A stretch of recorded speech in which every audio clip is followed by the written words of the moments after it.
The liberal period refers to the economic policies instituted in the Dutch East Indies from the mid-19th century. Background: the cultivation system. Under the cultivation system in place for most of the 19th century, the Dutch colonial government in the Indonesian archipelago required indigenous farmers to deliver, as a sort of tax, fixed amounts of specified crops, such as sugar or coffee. Much of Java became a Dutch plantation, making it a profitable, self-sufficient colony and saving the Netherlands from bankruptcy and helping it become a thriving and modernized bourgeois society. The cultivation system, however, brought much economic hardship to Javanese peasants, who suffered famine and epidemics in the 1840s, attracting much critical public opinion in the Netherlands. Deregulation of the India's economy. Prior to the late 19th century recession, the Liberal Party had been dominant in policy making in the Netherlands. Its free market philosophy found its way to the Indies, where the cultivation system was deregulated. Under agrarian reforms from 1870, producers were no longer compelled to provide crops for exports, but the Indies were open up to private enterprise.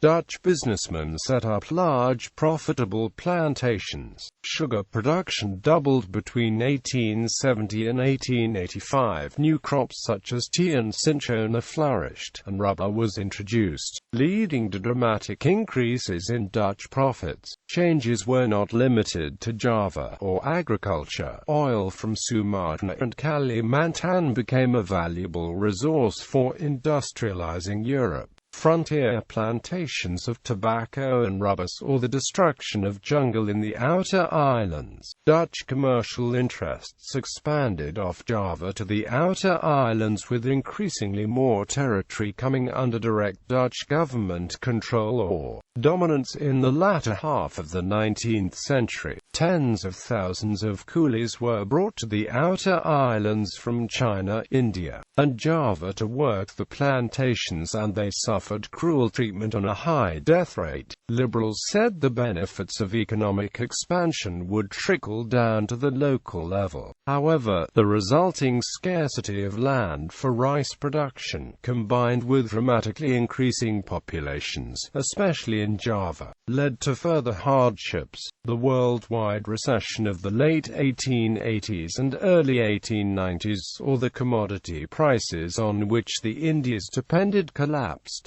Journalists and civil servants observed that the majority of the Indies' population were no better off than under the previous regulated cultivation system economy, and tens of thousands starved. The ethical policy, concern over the welfare of indigenous populations in the Indies, resulted in Queen Wilhelmina proclaiming in 1901 a new benevolent ethical policy, intended to bring progress, prosperity and improved education to the natives.